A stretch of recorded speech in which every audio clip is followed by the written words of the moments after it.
Bismillahirrahmanirrahim. Assalamualaikum warahmatullahi wabarakatuh. Selamat malam pemirsa TVmu dimanapun Anda berada. Senang sekali masih di nuansa hari ini begitu ya. Kemudian hari Senin malam kami menjumpai Anda. Masih jam 7 malam sampai nanti insya Allah jam 8 malam kami akan hadir selama 1 jam. Untuk seperti biasa kita akan mulai program yang masih nuansanya baru begitu ya. Episode kedua kali ini dalam program Getapak Gerakan Ketahanan Pangan Keluarga. Yang tentunya kita akan banyak diskusikan bagaimana ternyata ketika kita berbicara dampak pandemi ini luas sekali cakupannya ya. Kemudian ada dari ekonomi, kesehatan, kemudian pendidikan, dan yang paling terasa saya yakin adalah dari penanganan pangan kita. Kira-kira seperti apa? Kita akan diskusikan kali ini. Insya Allah kami akan undang Anda untuk bisa langsung berinteraksi dan juga mengakses live streamingnya. Anda bisa akses di live streaming YouTube-nya di TVmu Jogja atau boleh juga di Televisi Muhammadiyah ya untuk di Facebook-nya. Dan kami akan sapa pemirsa TVmu narasumber yang sudah hadir di tengah-tengah kita hari ini.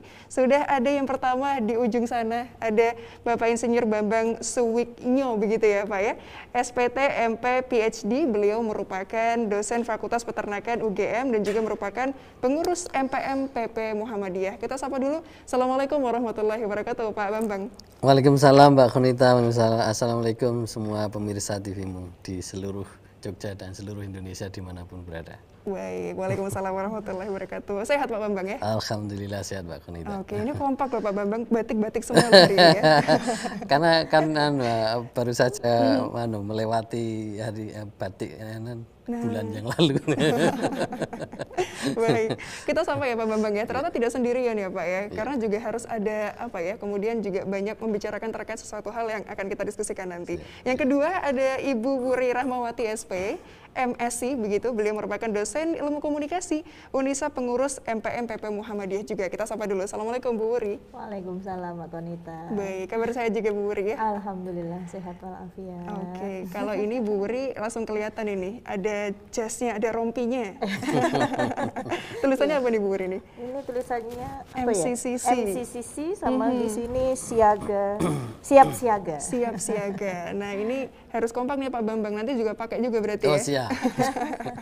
Baik, pemirsa TVmu, kita akan diskusikan hari ini terkait bagaimana ternyata ada satu solusi yang bisa kita tawarkan untuk Anda ketika kita adalah masyarakat urban yang juga kemudian kita memiliki masalah lahan yang sempit, lahan yang terbatas, tapi kita butuh untuk menguatkan pangan kita di tengah pandemi seperti ini. Kira-kira solusinya seperti apa sesuai dengan topik kita, yaitu adalah urban farming dan penyediaan lahan atau pangan keluarga. Kita coba langsung berbicara ini terkait penyediaan pangan dengan Pak Bambang dulu ya. Pak Bambang, baik, melihat dampaknya Pak Bambang, pandemi sudah jalan sekitar 9 bulan begitu. Sebenarnya dampak yang paling terasa untuk penyediaan pangan kita ini seperti apa? Ya, kalau kita berhitung terkait dengan pangan, saya yakin masyarakat urban itu akan lebih terasa berkaitan dengan sumber pangan, karena rata-rata average pangan itu berada di daerah pedesaan, di mana memang mereka memiliki lahan, mereka memiliki sumber pangan yang dekat dengan tempat tinggal mereka. Sementara daerah urban itu pasokan pangan memang tergantung dari daerah pedesaan yang ditanam oleh masyarakat petani di pedesaan. Namun demikian sebenarnya juga bukan berarti bahwa ketika era pandemi di mana kalau saat ini kita sudah 9 bulan berada di dalam tanda kutip berada di rumah, walaupun sebenarnya faktanya juga tetap masyarakat tetap keluar. Namun demikian memang perlu ada satu hal yang perlu kita antisipasi berkaitan dengan sumber-sumber pangan yang berasal dari sekitar kita, dengan kita berusaha untuk menyediakan pangan. Kalau dalam bahasa pers itu orang mengatakan tulis yang kamu pikirkan, pikirkan yang kamu tulis. Nah kalau dalam bahasa pangan kita makan yang kau tanam dan tanam yang kau makan. Artinya kita sebenarnya tiap hari itu mengkonsumsi makanan seperti apa, itu bisa kita kondisikan dengan kemudian kita lakukan aktivitas pertanian meskipun sederhana yang kemudian kita sebut bisa saja dengan bahasa urban farming atau pertanian terbatas, dan itu sangat mungkin dilakukan dengan menggunakan pot, dengan menggunakan apapun, dan itu akan meningkatkan ketahanan pangan keluarga karena konsep makan yang kau tanam dan tanamlah apa yang kau makan itu akan menjadi sesuatu yang bisa setidaknya ngulur waktu atau apa ya, memperpanjang terhadap kerentanan pangan yang ada di dalam keluarga gitu Mbak Konita. Baik, berarti memang kemudian butuh perhatian khusus ya Pak Bambang ya untuk hal ini ya. Baik, yang tadi sempat disinggung Pak Bambang juga ini Bu Wuri terkait keluarga. Ini kan menjadi elemen yang sebenarnya paling dasar begitu ya, fondasi paling awal gitu. Sebenarnya kalau kita bicara dampaknya dulu nih Bu Wuri, dampak pandemi untuk keluarga sendiri ini seperti apa sebenarnya? Ya, pandemi tadi sudah disampaikan Pak Bambang 9 bulan telah berjalan begitu.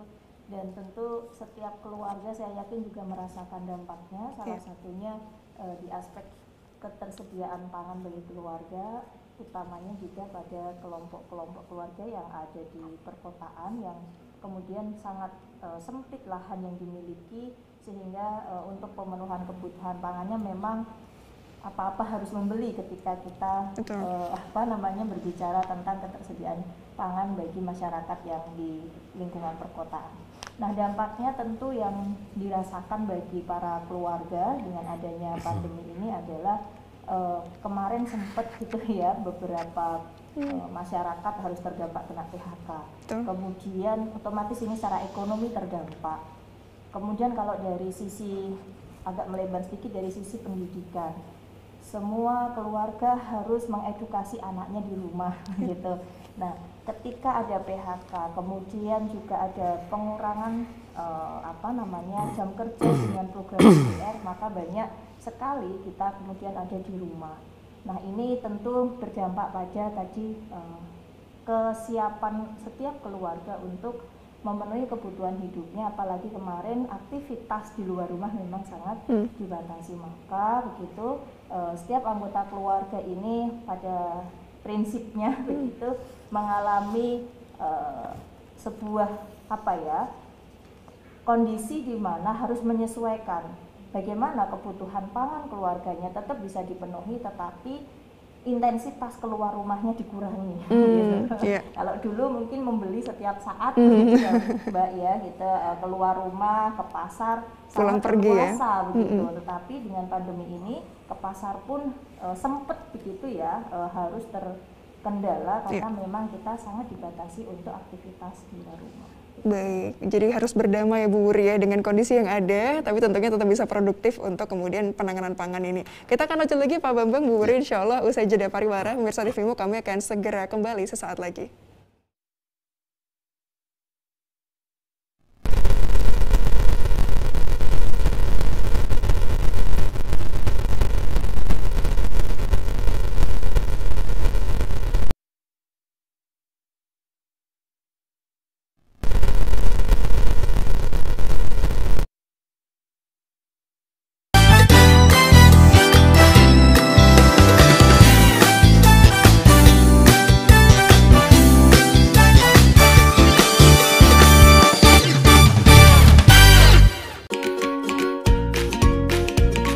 Bercocok tanam, kegiatan yang sangat mengasyikkan dan membutuhkan ketekunan. Semakin terbatasnya lahan pertanian membuat beragam metode pertanian muncul. Salah satunya adalah pertanian kota atau urban farming. Lahan yang dapat dimanfaatkan ialah pekarangan, halaman pemukiman, dan lahan terbuka dengan menggunakan prinsip 3R, reduce, reuse, recycle. Adapun manfaat yang dihasilkan ialah kualitas udara yang segar, meningkatkan estetika dan keindahan kota, memenuhi kebutuhan pangan rumah tangga, dan dapat memberikan penghasilan tambahan bagi rumah tangga.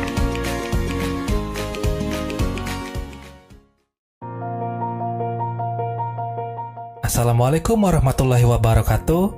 Apa kabar pelanggan setia majalah Suara Muhammadiyah? Kini majalah Suara Muhammadiyah bisa Anda dapatkan dalam versi digital. Simak video ini untuk cara berlangganannya.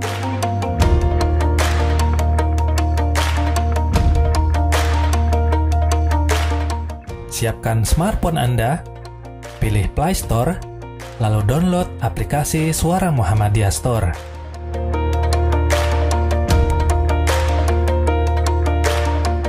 Setelah proses download selesai, silakan buka aplikasinya. Jika Anda belum mempunyai akun, silakan untuk mendaftar terlebih dahulu.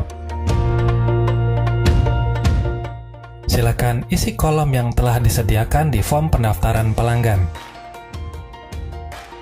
Kemudian pilih daftar sekarang. Jika Anda ingin berlangganan majalah, pilih menu majalah yang ada di bawah ini. Lalu, pilih paket langganan. Tahap selanjutnya adalah pilih metode pembayaran. Setelah proses pembayaran selesai, pilih menu akun, kemudian pilih langgananku.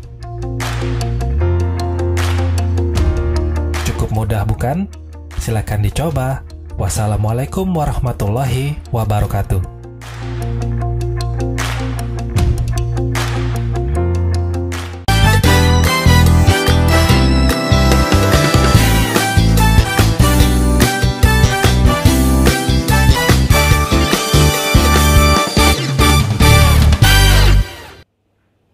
Ya, Mirsa TVmu, terima kasih Anda masih bersama kami tentunya dalam Getapak begitu ya. Dan kita masih akan diskusikan bagaimana kemudian upaya-upaya terkait urban farming dan juga penyediaan pangan di tengah pandemi seperti ini. Kira-kira caranya bagaimana dengan Pak Bambang dan juga Bu Wuri di sini. Saya ingin ke Pak Bambang lagi. Pak Bambang, kemudian apa sebenarnya bisa dilakukan dulu nih Pak Bambang dari sektor penyediaan pangan gitu ya untuk menangani pandemi COVID-19 seperti sekarang? Ya, kalau tadi saya sampaikan setiap orang harus punya kesadaran untuk melakukan aktivitas yang itu bisa menghasilkan pangan. Maka ini kalau bisa disebut, maka ini akan bisa menjadi sebuah gerakan. Dan menanam itu kan biasanya identik dengan pertanian atau bertani. Saya pernah menulis di suatu koran dan juga di baik yang nasional maupun jaringan internasional, dalam sebuah topik opini namanya, bertajuk Gerakan Indonesia Bertani. Gerakan Indonesia Bertani itu ide dasarnya adalah setiap jengkal lahan itu menghasilkan pangan dan setiap orang itu menjadi penghasil pangan. Jadi so simple like that. Setiap orang itu punya kesadaran untuk menghasilkan pangan dan setiap jengkal lahan yang dimiliki oleh seseorang itu hendaknya bisa menghasilkan pangan. Kalau kesadaran itu bisa tumbuh, maka sesungguhnya akan sangat bisa mendukung terhadap upaya gerakan ketahanan pangan keluarga. Bahkan ini bisa mendukung terhadap upaya swasembada pangan di tingkat nasional. Tapi memang ini perlu di-create menjadi sebuah gerakan. Di tulisan pertama memang hanya saya tulis Indonesia Bertani, itu ide dasarnya, tapi berikutnya maka perlu menjadi sebuah gerakan. Kenapa menjadi gerakan? Sama seperti sekarang ini, kalau yang namanya pakai masker dari dulu juga orang sudah kenal pakai masker, cuci tangan dari dulu orang juga pakai cuci tangan sudah kenal, dan seterusnya. Tetapi ketika ini menjadi sebuah gerakan, maka semua orang juga seperti digerakkan untuk segera melakukan itu. Jadi kalau masuk ke ruangan, dan seterusnya, dan itu juga diikuti dengan instrumennya. Toko-toko kecil bahkan itu juga akan menyediakan tempat cuci tangan. Otomatis akan menyesuaikan. Nah, sama kalau ini menjadi sebuah gerakan Indonesia Bertani, maka kesadaran ini akan menjadi kesadaran bersama dan kemudian dikelola bersama. Setiap orang meskipun dia hanya punya berapa jengkal lahan, kalau itu masih ada sinar matahari masuk di dalam area rumahnya, maka itu masih memungkinkan untuk dilakukan aktivitas bertani atau menanam. Dan keuntungannya bisa banyak, itu tidak hanya sekedar pangan. Apalagi kalau di daerah urban. Di daerah urban itu udara kita sudah bertengkar dengan polusi. Nah, dengan adanya semakin banyak tanaman itu, maka kemudian biarkan tanaman itu yang bertengkar dengan polusi, jangan kita yang bertengkar dengan polusi. Nanti biarkan tanaman menghasilkan oksigen, nah itu akan menghasilkan kemudian udara yang segar, yang baik bagi setidaknya bagi keluarga. Betul. Dan orang juga tahu bahwa tanaman itu akan menyerap karbon dioksida. Nah, itu sesuatu yang sederhananya simpel, belum lagi dengan keindahan dan lain-lain. Kalau suatu daerah urban tata kota yang itu selalu diikuti dengan sebuah gerakan menanam bersama seperti ini, tidak hanya sebuah hasil dalam arti tanaman pangannya yang akan, tetapi banyak hal, beauty-nya dan seterusnya. Banyak di beberapa kota yang dia melakukan ini dan akhirnya menjadi destinasi wisata. Ini artinya sesuatu yang memang perlu di-create menjadi gerakan. Kalau gerakan itu ya struktural ikut terlibat. Kalau sekarang kan masker nggak cuman RT RW, nggak cuman dinas kesehatan, presiden juga angkat kampanye, ayo pakai masker. Nah kalau ini juga akan menjadi gerakan, ya siapapun hendaknya ikut mengkampanyekan tentang gerakan Indonesia bertani. Setiap orang menghasilkan pangan dan setiap jengkal lahan hendaklah menghasilkan pangan juga. Gitu Mbak Konita. Kalau sudah jadi gerakan ya Pak Bambang Gerakan, ya, akan lebih mudah kemudian untuk menyatukan tadi ya. Iya, betul. Baik. Tapi kalau Pak Bambang bisa melihat mungkin dari kondisi sekarang, apakah gerakan tersebut sudah bisa dimaknai dengan baik oleh sebagian besar masyarakat Indonesia? Ya kebetulan kalau hal-hal seperti ini kan juga memang sudah terkomunikasikan di beberapa masyarakat dan di beberapa daerah bahkan sudah melakukan terhadap ini. Misalnya kalau Kabupaten Kulon Progo itu mengadopsi dengan namanya Gempar, gerakan menanam pekarangan. Itu kan sebenarnya juga sesuatu yang memang digerakkan, di mana melalui penanggung jawabnya institusi pertanian kemudian melakukan gerakan. Ayo menanam melalui kelompok tani, Gapoktan, KWT, kemudian ada benihnya distimulasi dengan ada benih dan seterusnya. Itu kan dalam rangka untuk melakukan gerakan. Kalau di Lampung itu menjadi menanam gitu kan, sama juga di beberapa daerah juga ada. Di kota Jogja ini juga saya pikir ada itu dengan gandeng gendong gendong gandeng. Nah itu kan juga salah satunya adalah ada unsur di mana itu keluarga yang menyediakan pangan. Ya kalau dalam bahasa saya gerakan Indonesia bertani, tetapi aktivitasnya sebenarnya juga gitu-gitu ya. Artinya hampir sama lah gitu. Kira-kira begitu Pak. Baik, gerakannya rasanya besar begitu, tapi sudah aktivitasnya ya Pak Bambang ya. Iya. Sudah kemudian mungkin biasa dilakukan bagi yang sudah mungkin terbiasa. Ini menarik Bu Wuri. Kemudian bagaimana melihat keluarga sekarang begitu ya? Apakah memang sudah kemudian punya rasa kepekaan yang tinggi untuk kemudian tadi terjun dalam gerakan seperti ini atau seperti apa nih Bu Wuri? Ya, keluarga saat ini begitu ya, karena kondisi pandemi yang sudah cukup lama begitu, memang kemudian lambat laun itu tumbuh gitu ya kesadarannya untuk menanami sejengkal, kalau bahasanya Pak Bambang tadi, sejengkal tanah yang ada itu dengan aneka tanaman yang memang menjadi kebutuhan keseharian keluarganya. Contoh aja kalau saya ini kebetulan punya balita, maka setiap hari hampir pasti namanya masak sayur bening yang membutuhkan bayam. Maka di rumah saya begitu itu ya ada tanaman sayur bayam misalnya begitu. Tetapi sekali lagi ini memang butuh tadi yang disampaikan Pak Bambang, gerakan bersama. Karena kalau hari ini masih kemudian diinisiasi oleh perorangan-perorangan sehingga secara nyata begitu ya dampaknya kepada ketahanan pangan keluarga, kemudian kita bisa ekspos bahwa setiap keluarga sudah bertahan gitu ya, kondisi pangannya sudah bisa terpenuhi, itu masih belum bisa kita kampanyekan seperti itu. Kenapa? Karena tadi masih belum menjadi gerakan nasional yang tadi masih hanya dilihat pada orang per orang dan ada kecenderungan masih pada level hobi begitu, yang punya hobi begitu kemudian memanfaatkan lahan kecilnya untuk menanam aneka tanaman yang bisa hidup di lahan sempitnya. Kemudian hal lain juga begitu yang saya lihat, kemudian sebenarnya keluarga ini mulai mengajarkan kepada anaknya Pak Bambang. Jadi anak-anaknya untuk mengenal tanaman. Contoh aja di saya ini harus saya pakai contoh di saya. Saya punya anak SD begitu dan SMP yang kemudian kami kenalkan ini tanaman lombok hidupnya dari satu biji begitu, itu seperti itu untuk mengenalkan tadi gerakan bertani sejak dini begitu. Selain tanaman hortikultura di lahan sempit sebenarnya juga bisa yang sifatnya adalah kebutuhan pangan lauk nabati gitu ya Pak.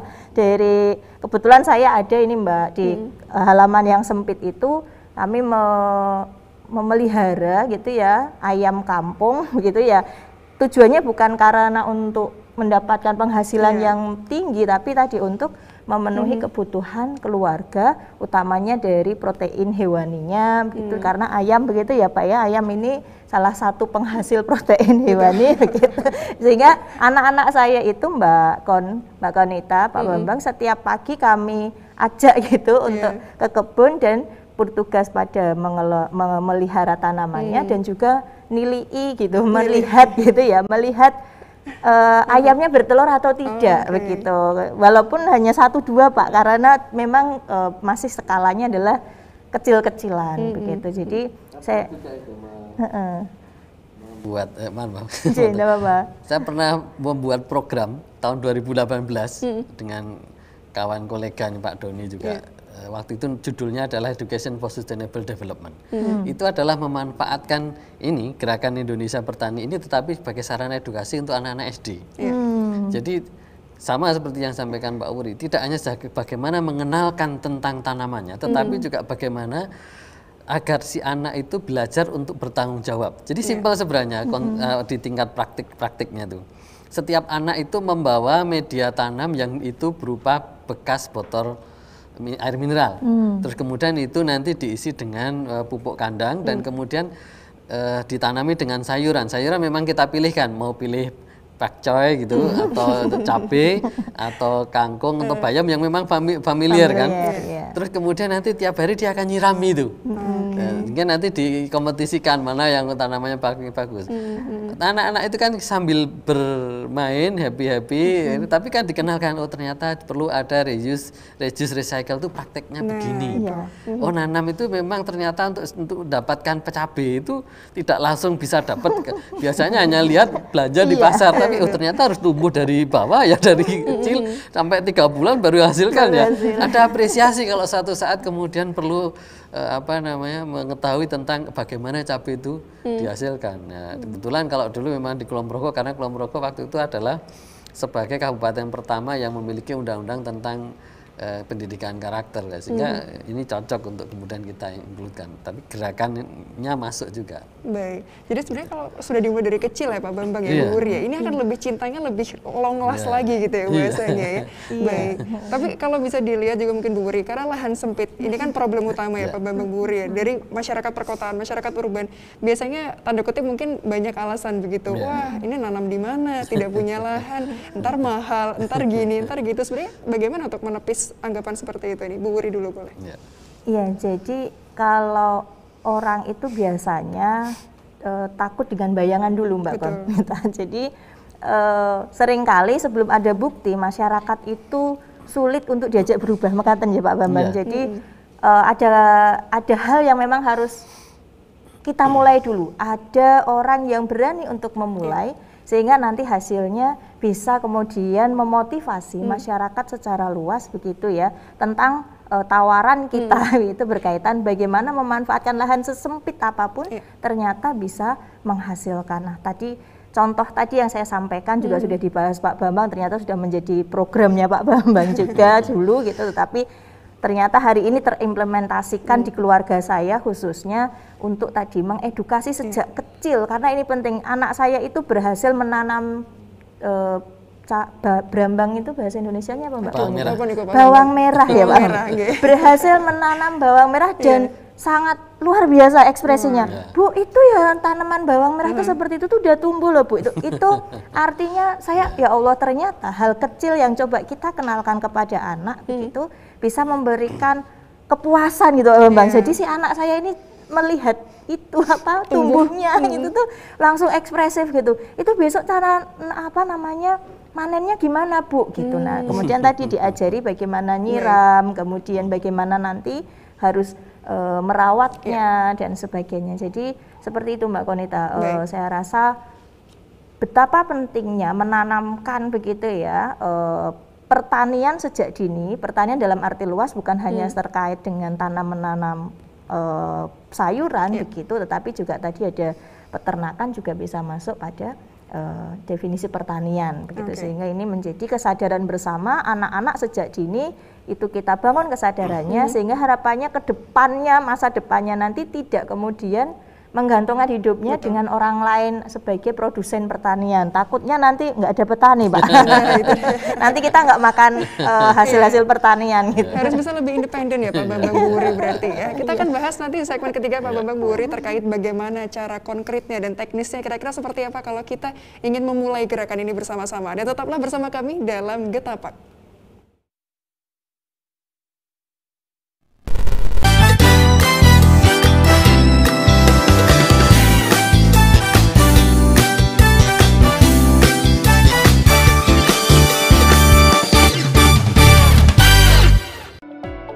Siapa sih yang nggak tahu ikan lele?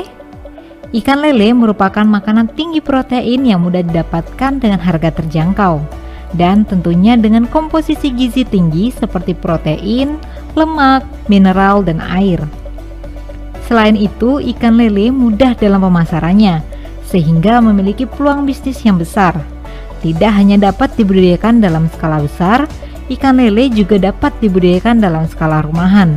Budidaya ikan lele dalam ember tidak memerlukan lahan yang luas dan biaya yang besar, sehingga masyarakat mampu mengelola budidaya secara mandiri untuk menjaga ketahanan pangan keluarga dan penghasilan tambahan.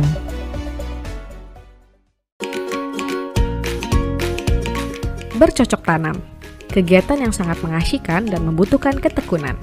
Semakin terbatasnya lahan pertanian membuat beragam metode pertanian muncul. Salah satunya adalah pertanian kota atau urban farming.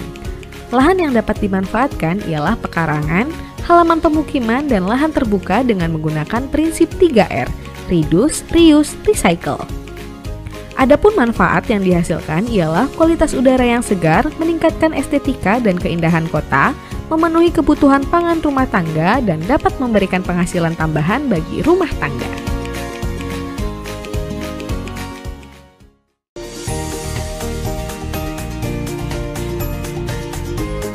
Masyarakat perkotaan semakin sadar untuk memanfaatkan sisa lahan di pekarangan rumah untuk kegiatan bercocok tanam, beternak, maupun budidaya ikan dengan mengusung konsep urban farming.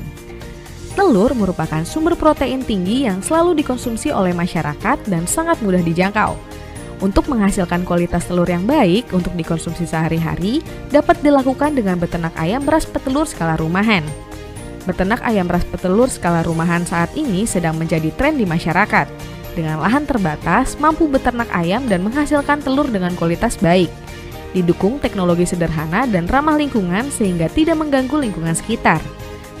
Melalui metode ini, masyarakat mudah menjangkau bahan pangan sehari-hari melalui hasil panen dan menjaga kualitas telur yang dikonsumsi, serta dapat menambah penghasilan.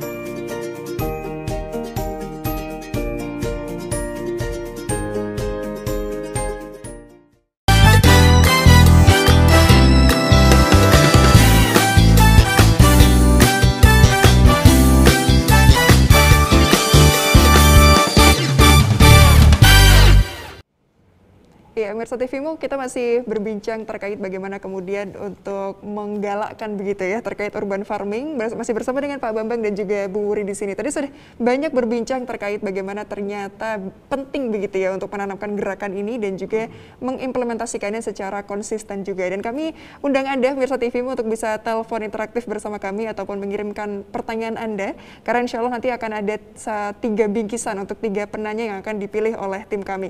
Anda bisa telepon di 0852-2507-9119. Dan kita akan lanjut diskusi kita dengan Pak Bambang dan juga Bu Wuri. Tadi sudah banyak berbincang ya Pak Bambang ya, tapi belum sampai dijelaskan bagaimana terkait urban farming sendiri. Itu sebetulnya seperti apa nih Pak Bambang? Ya, baik. Kalau kita bicara di tingkat pricel ya Mbak Gunita dan para pemirsa, kalau tadi juga saya sampaikan tentang setiap jengkalahan menghasilkan pangan dan setiap orang berusaha bagaimana bisa menghasilkan pangan, maka kita bisa observasi di sekitar lingkungan kita apakah masih ada cahaya masuk kalau kita mau tanam. Dan kalau sudah masih ada cahaya masuk berarti kita masih memungkinkan untuk melakukan aktivitas pertanian. Kalau cara paling mudah untuk sebagai media tanamnya itu memang dengan menggunakan pot. Pot itu ya sebenarnya itu kan bisa saja sebuah terminologi tapi bisa juga sebuah wujud. Kalau wujud berarti ya pot-pot yang sebenarnya bisa. Tapi kalau terminologi artinya yang penting tempat. Dan tempat untuk nanam itu ya memang bisa pot dalam arti kita beli, tapi bisa juga dari bambu yang memanjang kemudian kita lobangi. Tapi bisa juga dari bekas botol air mineral dan kemudian kita potong dan gitu bisa menjadi tempat. Yang penting kan itu bisa menjadi tempat tampungan media tanam, apakah itu berupa pupuk kandang atau itu kompos dari daun yang jatuh atau tanah saja, tergantung yang ada di sekitar kita dan kita maunya apa. Dan kemudian itu bisa menjadi tempat untuk menanam minimal sayuran misalnya yang sehari-hari kita gunakan, bayam, kangkung, dan ini memang harus di siklus. Jadi jangan bayam mentang-mentang kita favorit bayam terus bayam terus konsisten. Nah, itu tidak direkomendasikan karena nutrisinya nanti akan terserap hanya satu unsur saja dan habis. Harus di siklus. saya punya apa namanya ya ini semacam tempat atau teman berdiskusi. Tapi ini sudah sukses melakukan itu. Jadi dia di daerah urban, tanahnya sedikit. Dulu awalnya juga karena bosen di rumah, sementara apa namanya suami kerja di luar, dia di rumah apa namanya boring gitu kan, bosen gitu. Kalau bahasa gaulnya apa, gabut gitu. Nah, akhirnya dia nanam-nanam di polybag. Ada bayam, ada kangkung, ada pakcoy gitu. Ya. Terus kemudian apa namanya, kok pakcoy? apa itu? Cesim apa? Nah, pakcoy memang kadang-kadang namanya gitu ya. Nah, terus kemudian karena banyak dikonsumsi sendiri gak cukup, dibagi-bagi. Dibagi-bagi, dan kemudian ketika dibagi-bagi juga lama-lama mungkin tetangganya juga nggak enak terima terus. Nah, akhirnya dia bawa ke pasar, tapi harga jualnya kan sama. Padahal ini murni dia lakukan secara organik. Nah, suatu saat dia dapatkan jawilan dari komunitas ibu dosen yang sedang arisan. Bu, kalau punya sayuran bawa ke sini, Bu. Oh, gitu, bawa gitu kan. Terus kemudian ini ibunya dosen itu kan tahu kalau apa itu diorganik. Kemudian dibilang, "Itu organik loh, Bu." "Oh, organik ya." Nah, terus mau di harga berapa? Nggih derek mawon kan, biasa ngikut aja. Dan ketika kemudian dibawa pulang kaget, loh kok uangnya banyak gitu. Nah, karena lu dapat uang banyak, besok lagi juga kemudian nanti kalau ngersake lagi, jawil lagi ya Bu ya, besok lagi dibawakan. Lama-lama sekarang dia, singkat cerita, dia menjadi supplier dari produk bubur bayi. Karena dia bisa menghasilkan apa namanya sayuran yang organik, dan dia sudah mengajak 13 keluarga yang lain. Dan ini menjadi pendapatan, bahkan pendapatan ini bisa bersaing dengan pendapatan suaminya. Sampai ke ranah situ ya, Bang ya? Iya, tapi dengan tadi hanya dari polybag, dari pot, tapi harus punya ilmunya memang. Iya, betul. Pot itu harus diisi apa, terus kemudian kalau tanamannya harus siklus seperti apa, ini harus ada ilmunya. Maka kemudian saya bilang, ya itu jadi aja tempat diskusi aja lah. Nah, kemudian nanti ibu yang mempraktekkan, dan ternyata menjadi berhasil, bahkan menghasilkan duit, tidak hanya sekedar memenuhi untuk kebutuhan keluarga. Sehingga ketahanan keluarga oke, ketahanan sakunya juga oke. Baik, akhirnya mencakup dua aspek tadi ya, Bang ya. Baik, kita tahan dulu Bu Wuri, Pak Bambang, kita akan sapa dulu pemirsa TVmu yang sudah bergabung lewat telepon, sudah tersambung ya, kita coba sapa dulu. Assalamualaikum warahmatullahi. Halo, selamat malam. Waalaikumsalam. Iya, dengan siapa di mana? Dengan Farhana, Ibu di Kanoman. Oke, baik. Silakan pertanyaannya. Gimana? Silakan pertanyaannya, Ibu Farhana ya. Iya. Ini saya tadi lihat videonya, tertarik dengan ember yang pelihara lele itu, kira-kira nih kalau awalan untuk biaya yang besar apa kira-kira berapa gitu buat lelenya? Baik, kalau untuk apa aja gitu. Baik, bisa tertangkap dengan baik Pak Bambang, Bu Wuri? Ya. Baik, seperti itu. Ada lagi Bu Farhana? Sudah Mbak. Oke, baik. Terima kasih Bu Farhana. Assalamualaikum. Iya, waalaikumsalam. Baik, tadi sudah dimulai ada satu interaksi begitu Bu Wuri, Pak Bambang, terkait lele tadi ya. Untuk memulainya dan segala macamnya akan seperti apa. Ini siapa dulu yang menjawab? Ya, boleh Pak Bambang dulu. Ya, baik. Kalau berkaitan dengan lele tadi pertanyaan, sama juga dengan saya di rumah saya juga punya kolam, dan saya nggak pernah ngisi kolam karena kalau apalagi musim hujan ini kan panen hujan. Talang air saya itu saya buat saluran sehingga nanti masuk ke dalam air sehingga panen hujan. Ya, itu udah kasih lah. Kalau juga mau melakukan dengan manajemen seperti itu, artinya untuk air juga jelas nggak perlu dipikirkan karena sudah dikaruniakan dari yang ngecat Lombok itu. Nah, tinggal ember. Kita bisa berhitung aja ember harganya berapa. Oke, misalnya 50.000 kan ember yang gede itu. Kalau yang untuk nanam sayurannya nggak usah beli karena itu bisa dari botol atau cup air mineral juga, berarti nggak usah beli. Kemudian dari benih lelenya dengan ember yang kecil itu kan kira-kira kapasitas 50 ekor sudah bagus lah gitu. Dan untuk 80 ekor itu harganya nggak puluhan ribu. Artinya kalau dengan seperti itu berarti biayanya kan di bawah 100.000 untuk satu ember itu. Jadi kira-kira menurut saya sekitar 60 sampai 70 ribu saja, tergantung besarnya embernya aja. Karena yang biaya paling besar adalah di embernya. Baik, berarti potensial ya Pak Bambang ya untuk bisa memulai hal itu ya? Iya. Baik, sebenarnya bisa Mirsa TV-mu ya, kemudian ini bisa dilakukan apa saja yang paling disuka atau paling memungkinkan gitu ya. Betul. Baik, kalau ditarik ke ranah keluarga Bu Wuri, ini kemudian apa hal pertama yang bisa dilakukan terkait urban farming? Apakah memang betul apa yang subur di daerahnya atau hal yang disuka atau seperti apa ini memulainya? Ya, ketika kita bicara urban farming dan itu berbasis keluarga, maka tetap seperti yang disampaikan Pak Bambang, kita tetap harus berilmu begitu. Berilmunya adalah bahwa ketika kita melakukan budidaya tanaman itu tanaman itu sama halnya seperti manusia juga membutuhkan yang namanya nutrisi. Maka kita harus tahu tanaman itu harus disediakan yang namanya media tanam nanti berupa tanah dan pupuk. Yang kedua adalah jenis tanaman itu juga berpengaruh pada bagaimana nanti tumbuh tidaknya dengan baik tanaman itu. Contoh misalnya aneka tanaman sayuran saya rasa hampir cocok di semua daerah begitu ya. Artinya setiap keluarga karena sayuran ini menjadi kebutuhan utama setiap hari, ibu-ibu itu Mbak Konita sering sampai bingung sehari-harinya itu mau masak apa. Karena apa? Karena sayuran kalau kita beli di pedagang sayur ya pasti itu saja ya, sop-sopan lah ya, bayam ya gitu. Nah maka kita bisa kemudian memulai di tanah sempit kita tadi itu dengan aneka sayuran yang memang begitu ya. Pertama itu menjadi kesukaan keluarga, kalau saya begitu Mbak Konita. Jadi yang kira-kira nggak doyan anak, terutama anak saya karena saya ini anaknya balita begitu ya.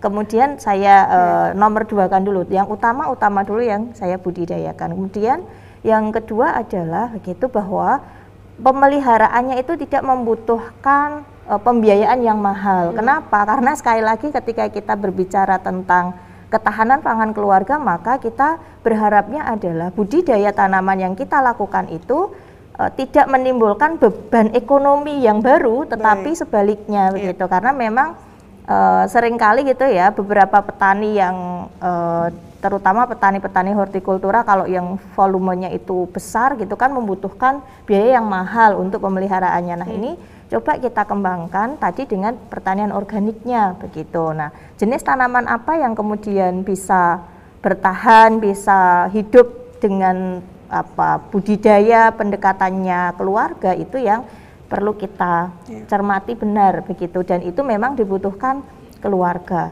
Nah kalau tadi kemudian kita bisa memproduksi dalam jumlah banyak, kemudian kita bisa jual gitu, itu menjadi sumber penghasilan yang lain begitu ya dari hasil penanaman di kebun kita, di lahan sempit kita begitu. Baik, dimulai dari hal yang disuka dulu ya Bu Wuri ya, tidak usah kemudian terlalu jauh begitu ya, memikirkannya kadang pengennya itu tapi kadang mungkin belum ada begitu ya modelnya. Kita tahan dulu karena sudah ada pertanyaan sebenarnya Pak Bambang, Bu Wuri, tapi kita tahan, insya Allah kami akan sapa Anda usai jeda pariwara berikut ini, dan tetaplah bersama kami dalam Getafak di TV-mu.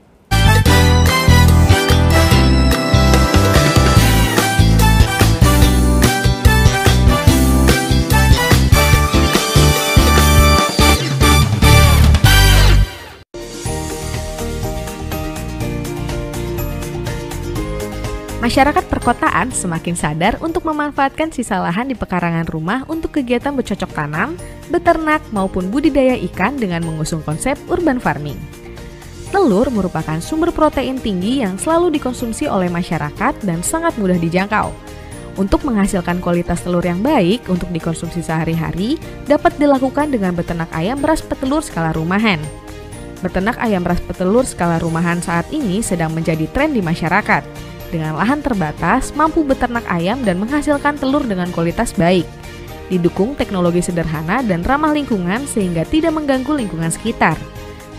Melalui metode ini, masyarakat mudah menjangkau bahan pangan sehari-hari melalui hasil panen dan menjaga kualitas telur yang dikonsumsi, serta dapat menambah penghasilan.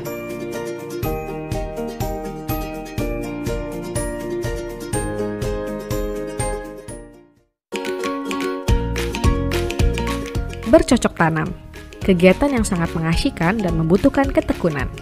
Semakin terbatasnya lahan pertanian membuat beragam metode pertanian muncul. Salah satunya adalah pertanian kota atau urban farming. Lahan yang dapat dimanfaatkan ialah pekarangan, halaman pemukiman, dan lahan terbuka dengan menggunakan prinsip 3R, reduce, reuse, recycle. Adapun manfaat yang dihasilkan ialah kualitas udara yang segar, meningkatkan estetika dan keindahan kota, memenuhi kebutuhan pangan rumah tangga, dan dapat memberikan penghasilan tambahan bagi rumah tangga.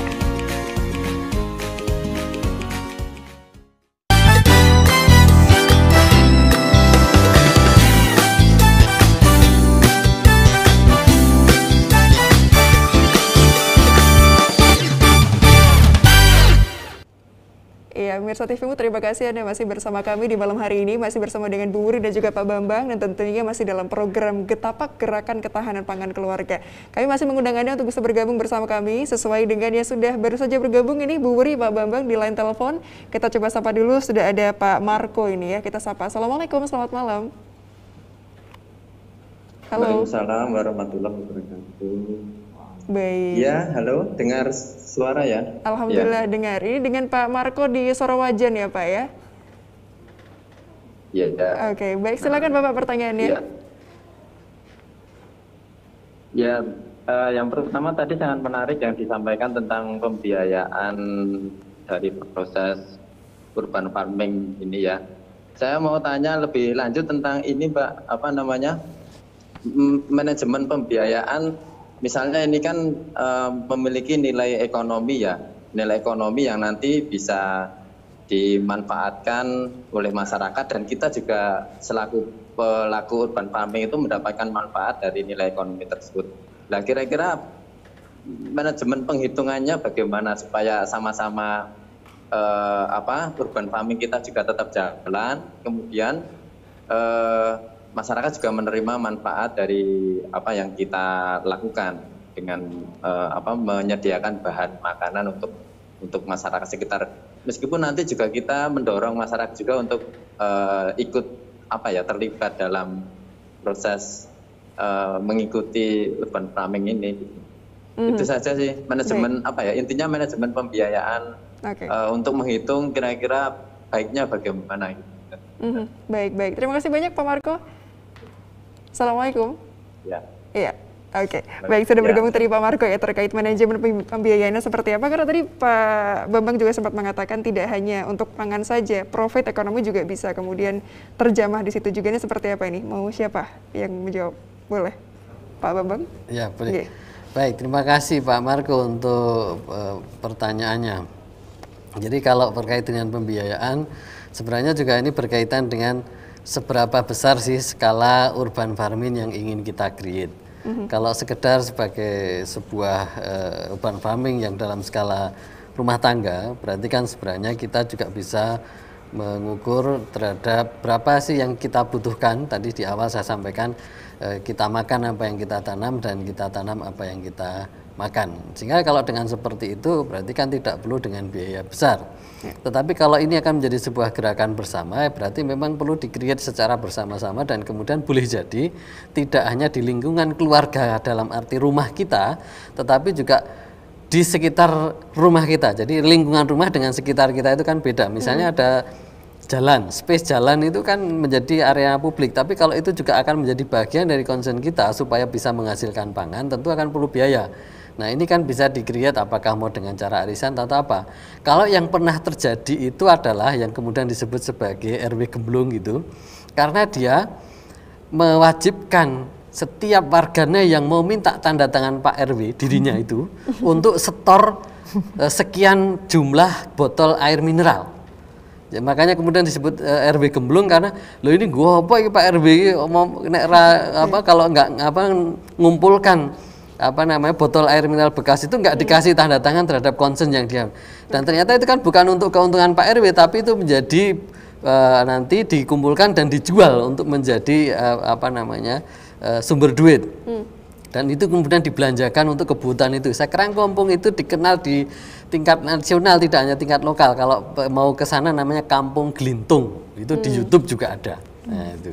Gitu. Oke, seperti itu ya Pak Marco ya, sudah cukup menjelaskan. Berarti sudah semakin banyak ini Pak Bambang kemudian yang tertarik untuk langsung melakukannya. Kita coba sapa yang sudah bergabung di WhatsApp TVmu Yogyakarta.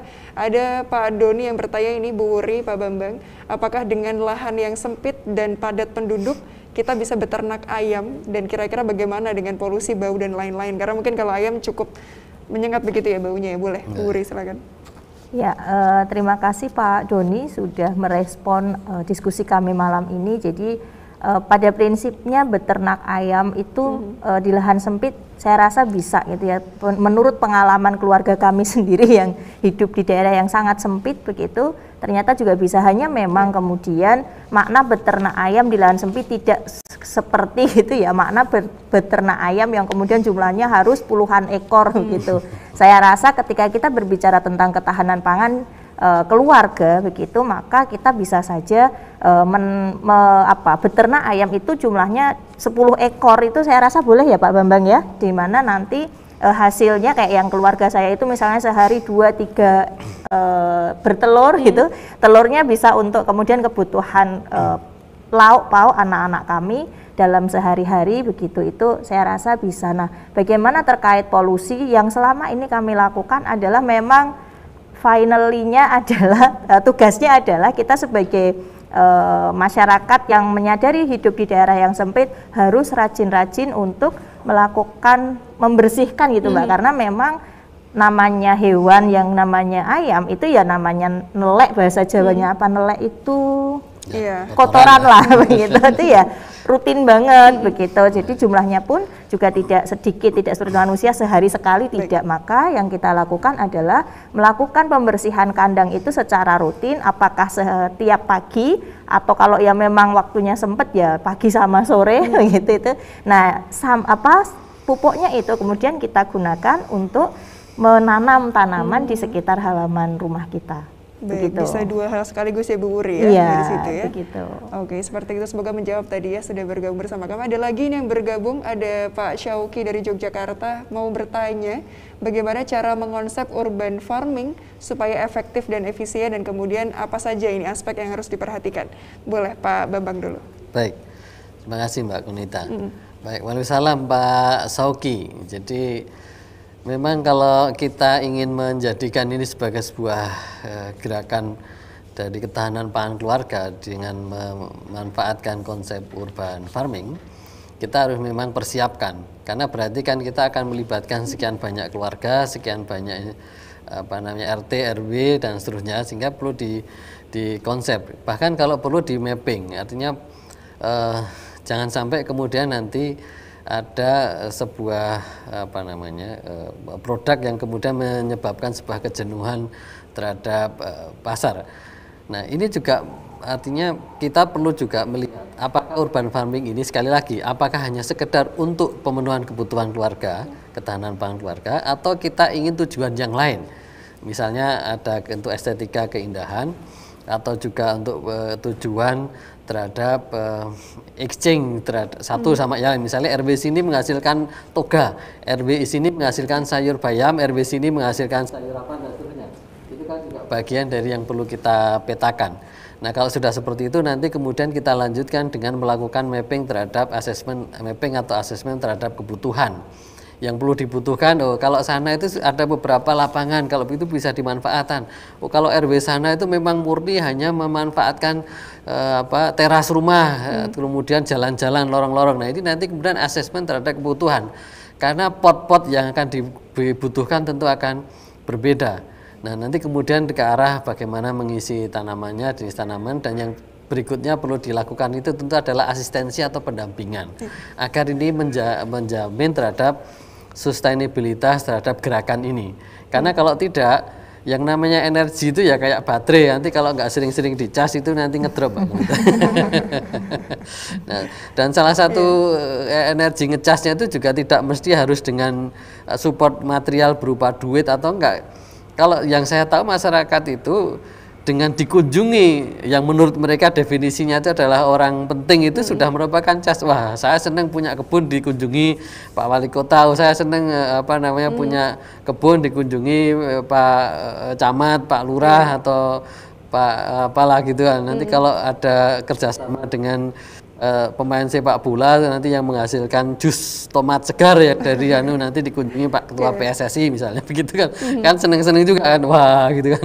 Ada apresiasi, itu casnya begitu. Jadi mood booster ya Pak Bambang Iya. untuk terus istiqomah gitu ya. Seperti itu. Apalagi kalau tadi seperti yang saya ceritakan kemudian bisa dihubungkan dengan supplier terhadap produk makanan sehat, dan ini kan jelas ada duitnya, ini akan lebih semangat lagi tentu saja. Nah itu dia, kalau sudah sampai ke ranah profit akan semakin suntikan semangatnya lebih kuat makanya lagi. itu perlu di mapping, di assessment, dan nanti kemudian kebutuhannya seperti apa, settingannya seperti apa. Kalau memang akan menjadi gerakan memang perlu dipersiapkan Mbak Kunita. Baik, preparationnya harus kuat ya Pak Bambang ya. Baik, Bu Wuri mungkin ada tambahan dulu? Ya, mungkin sedikit menambahkan tadi sudah disampaikan Pak Bambang ya Pak Sauki berkaitan dengan beberapa konsep yang bisa kita mulai untuk urban farming. Tambahannya adalah memang kita sebisa mungkin gitu menjamin pasarnya kalau memang tadi arahnya pada aspek pendapatan atau peningkatan ekonomi keluarga. Kenapa? Karena seringkali begitu ya, kita itu memproduksi itu gampang. Tetapi pasca produksinya Pak Bambang yang seringkali itu justru menjadi kendala di kita gitu, para petani khususnya ketika sudah produksinya banyak.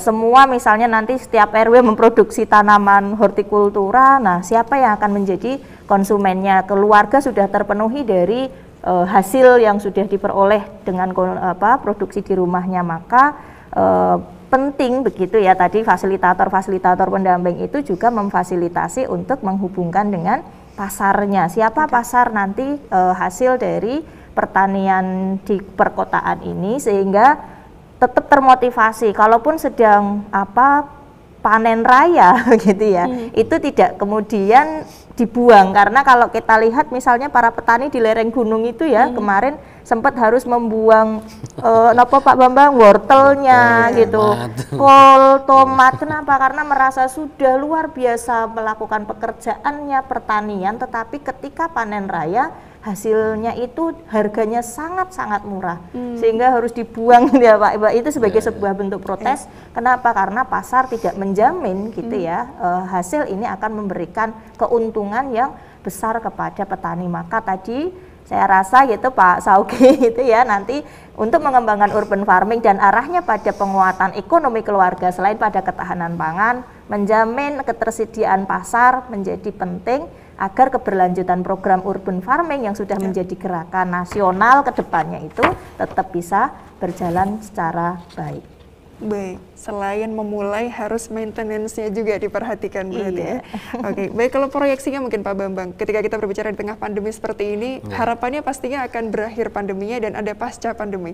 Kira-kira seperti apa ketika di pandemi, jangka panjangnya pasca pandemi akan bagaimana? Berkaitan dengan ini ya, urban farming. Saya pikir sebenarnya aktivitas urban farming ini memang kompatibel di semua situasi.